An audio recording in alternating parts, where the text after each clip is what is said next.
Central Park 5, exonerated Central Park 5. They're now suing Donald Trump for defamation, and they should. Put up the picture full, Matt. Let me explain.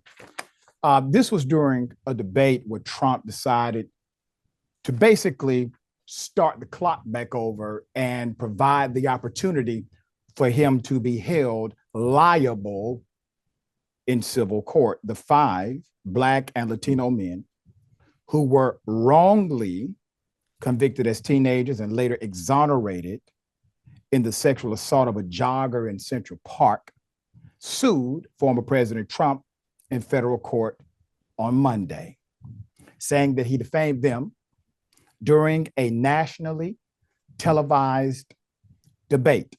Now, when I heard the comment during the debate, I said, he's opened himself up for another lawsuit. And that's exactly what has happened, okay? So the men, you have Korey, you have Wise, you have our dear brother, Dr. Yusef Salaam, councilman, Raymond, Kevin, and Antron, Mr. McCray, became known as the Central Park 5 after the 1989 attack in a case that drew not just national, but international attention. And it inflamed racial tensions in New York City. Collectively, they spent decades in prison before being cleared by DNA evidence and another man's confession. During the presidential debate in September, Kamala Harris noted that Trump took out a full-page advertisement in the New York Times calling for the death penalty in the case back when the case was ongoing. She said it demonstrated the way that Mr. Trump had long, quote, attempted to use race to divide the American people. And there you have his paid, basically op-ed to kill people right there. Trump responded by falsely claiming the men had pleaded guilty to the crime and that someone had been killed during the attack. Quote, they admitted, they said they pled guilty.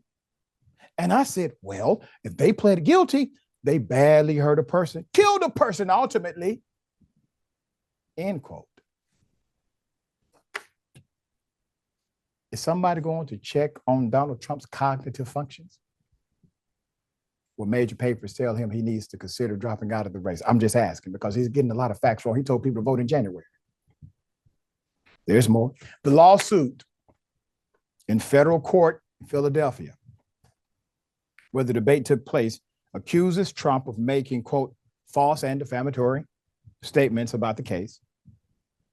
Sharon Spector, a lawyer representing the men, noted that their convictions have been overturned. DNA evidence cleared them, and another man confessed. The men, who now prefer to be known as the exonerated 5, received $41 million in 2014 in a civil settlement with the New York City government. Quote, he made it appear that they were guilty when in fact it's been demonstrated that they are not guilty, Mr. Spector said in an interview. It is devastating to be accused of these things all over again on national television to an audience of 67 million people. Now, I want you to imagine this. You all are very informed. There are some people, Trump supporters, who are not as informed.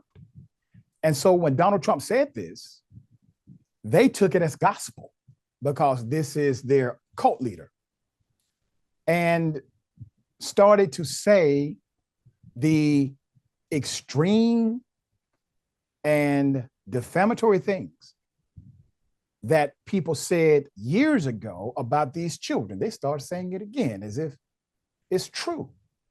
It wasn't true then. It's not true now. It wasn't true during the debate. He literally proved the point that Kamala Harris was attempting to make, that Donald Trump is a master divider. That's it. That was her point, and he fell right into it. Now, Mr. Trump's comments are part of a, quote, continuing pattern of false statements stretching back decades designed to, quote, make the men suffer. The lawsuit charges. All right, so the spirit of what he said was incorrect. The content and context of what he said factually wrong. Yeah. And he said it in front of 67 million individuals, and with the echo chamber of social media and YouTube and everything else, that's compounded. So yeah, you definitely have room for liability suit here. Sharon, thoughts? I hope they get so much. You know, that initial $40 million doesn't cut it when you steal someone's life, their youth, right. And now you want to, we all know what happened, and you want to put this on them when they didn't do it. So just like E. Jean Carroll, who he said was his wife in the deposition, like a fool, the woman he sexually assaulted, according to a judge and a jury, he's got to pay up. And if he keeps on doing it, they all got to pay up again and again and again. Yeah, there you go. Real simple. All right. Donald Trump, as I said, will be a defendant in one way or another for the rest of his life.